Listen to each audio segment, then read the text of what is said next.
guys, welcome back to Piano from the Beginning. My name is Sam. Let me talk shortly about the key of C sharp. The C sharp key basics. Okay, the key of C sharp can sometimes be called D flat, but since spelling the key of C sharp and spelling of the key D flat, we don't theoretically write or spell them the same.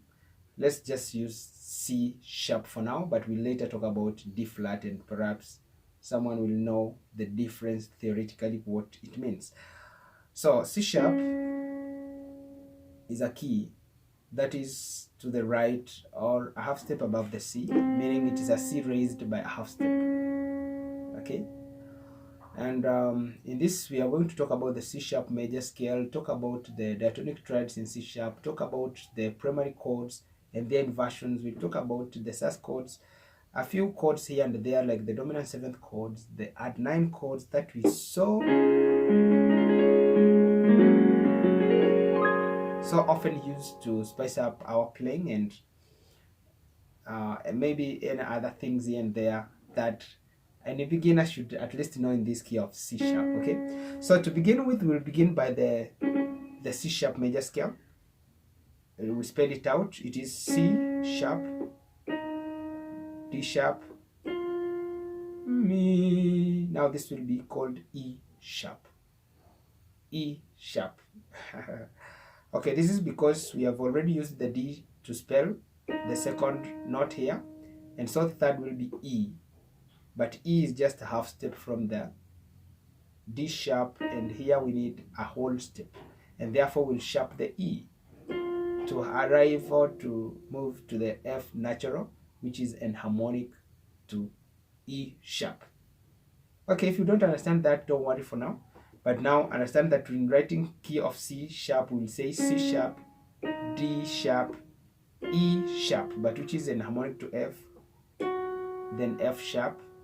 So you see, we will not use F and F again. So that's why we call this E sharp, and we cannot say D, F, and F sharp without mentioning the E. Okay, so F sharp is our fourth note or fourth degree of the scale. G sharp our fifth, A sharp our sixth, C sharp we will call this B sharp because it is the seventh degree of the scale, and then we will have C sharp. So guys, when you are spelling the scale, we don't skip any key or in the alphabetic music alphabet when spelling the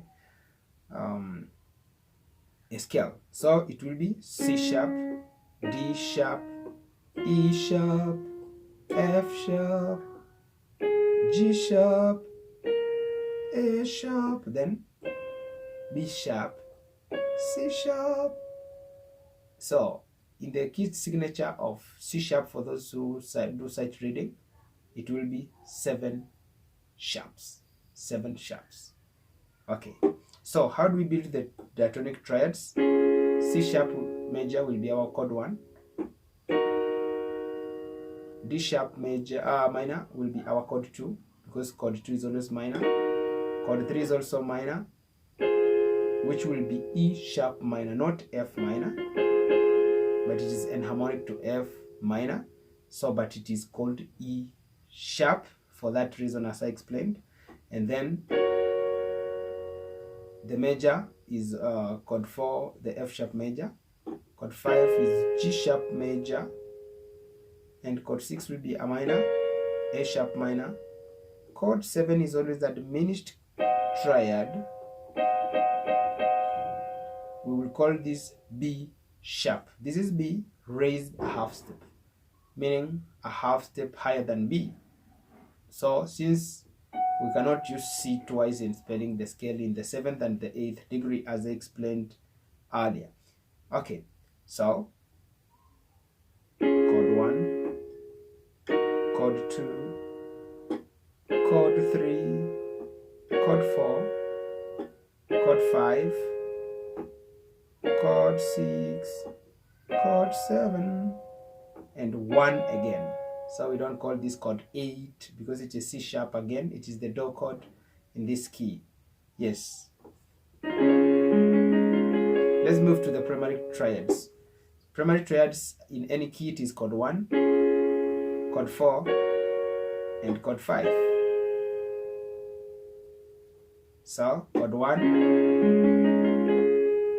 and then chord 4, which is the F sharp, then G sharp, chord 5, back home to the 1. Okay, so the triads of the chord 1, it will be, this is root position. If I take this C of this sharp over, I have the same chord in inversion 1, then inversion 2.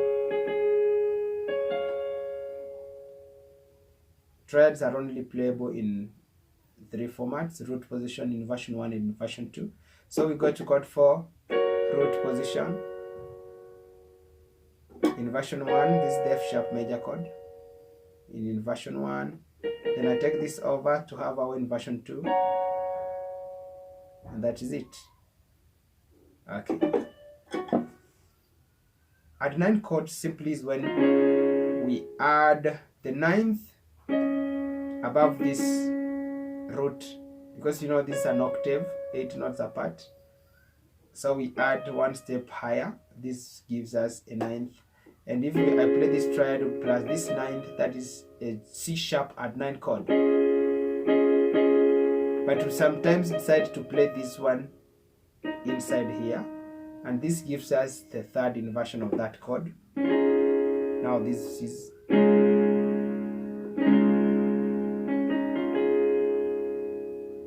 and so we can do the same. So using the 1, the 2 and 3, and then the 5, that is our add 9 chord, the add 9 of the 4,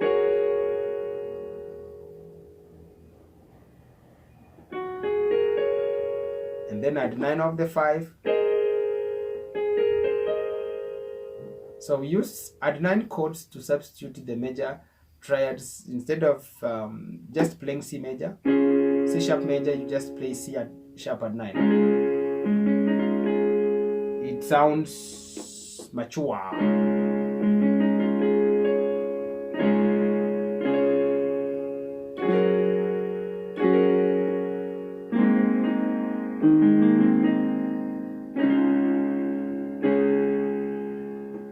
Okay, and then we have got the sus chords. Sus chords are simply special triads wherein the 3rd has been, instead of the 3rd, we play either the 2 or the 4. So we have got 2 sus chords. Sus in full is suspended chords. So we have suspended 4 or sus 4. When the 3 has been replaced by the 4, and then when we play the 2 instead of the 3, then this gives us sus 2. So this will be C sus 2, C sharp sus 2, and this will be C sharp sus 4. And they both resolve so nice into that C sharp major triad or even add 9. So I can do this.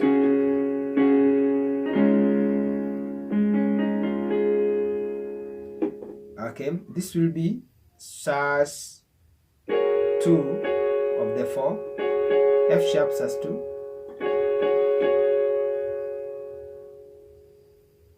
so we don't normally play sus 4 of the chord 4 because it will use an diatonic note, a note that is not of the scale. So we only play sus 2.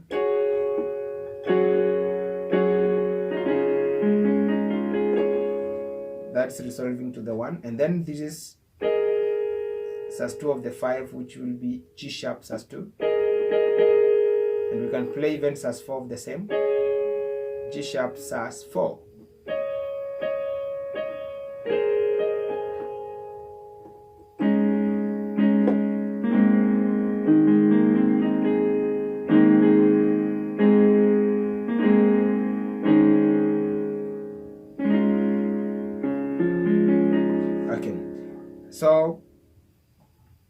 let's talk about dominant sevenths. Dominant sevenths. A dominant seventh is when you play the 1, the 3, the 5, and the flat 7. So in here, the 7 is this one, which is we call B sharp. But now, lowering it by a half step, that's what a flat means, brings us to B natural. This will be C sharp dominant seventh. So it should be a major third.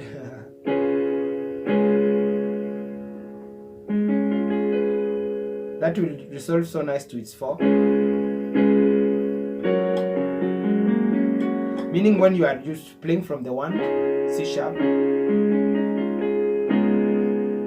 can play the dominant 7 into the 4. Okay, then the 5, and you can play this dominant 7th of the 5 resolving to the 3, to the 1.